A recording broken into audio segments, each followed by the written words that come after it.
Bismillah, Assalamualaikum. Jumpa lagi dengan Om Hasan di channel Mobil Second. Kali ini saya akan memberikan tips apa saja yang perlu kita perhatikan ketika kita mau mudik lebaran. Jika teman-teman ingin mudik lebaran, pastilah akan mengalami perjalanan jauh. Maka perlu dipersiapkan mobil yang sehat, yang siap untuk menemani perjalanan kita. Apa saja yang perlu dicek? Pertama adalah oli mesin. Nah, oli mesin itu teman-teman bisa cek satu, level oli. Apakah oli itu kurang atau tidak? Nanti bisa dilihat dari stick oli. Kita buka stick olinya, nanti dicek olinya itu masih levelnya masih mencukupi atau enggak. Kemudian yang kedua adalah kondisi oli. Kondisi oli itu dengan diperhatikan seperti warna, kekentalan, dan juga fisik olinya tersebut. Yang ketiga adalah penggantian oli. Jika memang diperlukan oli untuk diganti, maka olinya diganti. Pada saat penggantian oli sekaligus ganti filter olinya. Yang kedua, periksa cairan radiator. Nah, teman-teman bisa cek level air di radiator. Itu ada level atas dan level bawah. Dicek apakah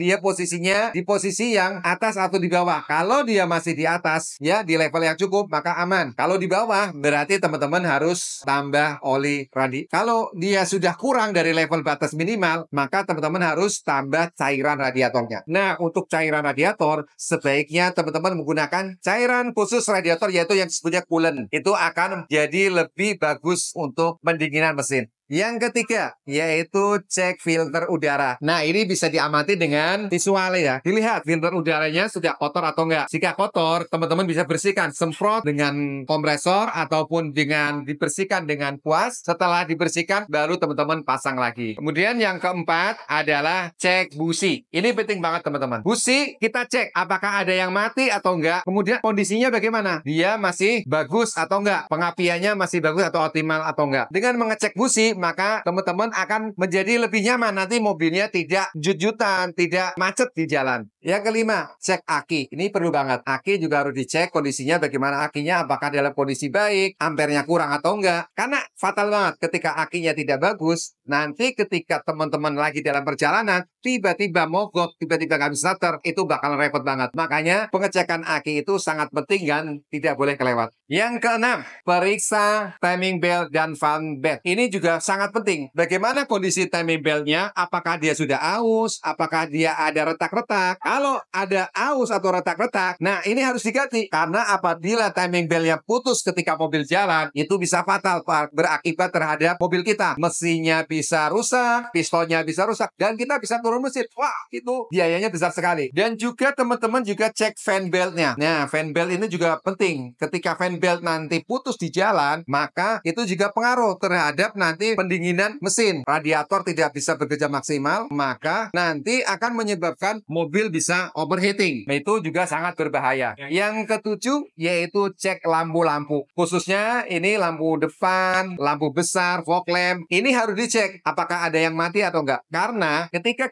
lampu kita mati, itu sangat mengganggu ketika kita dalam perjalanan di malam hari. Karena dalam proses kita mau pulang kampung, perjalanan jauh, bisa jadi nanti kita akan menggunakan mobil di malam hari. Kalau lampu ada yang mati, nah itu bisa berakibat fatal terhadap keselamatan kita. Yang kedelapan adalah periksa sistem pengereman dan juga kaki-kaki. Wah, ini sangat penting karena untuk keselamatan kita. Periksa kampas remnya masih bagus apa enggaknya. Kemudian periksa kaki-kakinya. Apakah shock breakernya masih bagus? Apakah ada kaki-kaki yang rusak? Ini bisa dilakukan teman-teman dengan membongkar bannya, dilihat kampas remnya. Untuk pemeriksaan kampas rem, teman-teman bisa mengamati langsung kampas remnya ya dengan dibuka pelek bannya. Untuk kaki-kaki bisa dengan cara tes jalan atau mobil diangkat di lift, kemudian kita lihat apakah ada yang oblak atau yang nggak kendor atau busing-busing atau karet-karetnya sudah out. Yang kesembilan, ini kelihatannya sepele tapi penting, yaitu pengecekan ban. Pengecekan ban meliputi tekanan ban, kemudian kondisi fisik ban, apakah bannya masih tebal atau enggak, atau dia kemakan dalam atau kemakan luar, itu juga perlu diperhatikan. Dan juga tekanan ban harus sesuai. Jangan sampai ketika kita dalam perjalanan jauh, ternyata tekanan bannya kurang. Ini juga berbahaya. Ataupun berlebih tekanannya juga tidak boleh. Jadi tekanannya harus sesuaikan. Nanti teman-teman bisa lihat di pintu mobil, di bagian dalam itu ada berapa tekanan bannya. Nah, itu sebagai sebagai panduan untuk berapa tekanan ban yang harus kita isi. Demikian teman-teman untuk tips yang bisa kita bagikan kali ini. Jika teman-teman ada tips lain atau ada pengalaman tentang bagaimana mempersiapkan mobil ketika mau pulang kampung atau mudik, silakan isi di kolom komentar. Terima kasih sudah menonton video kali ini. Sampai ketemu di video yang akan datang. Assalamualaikum warahmatullahi wabarakatuh.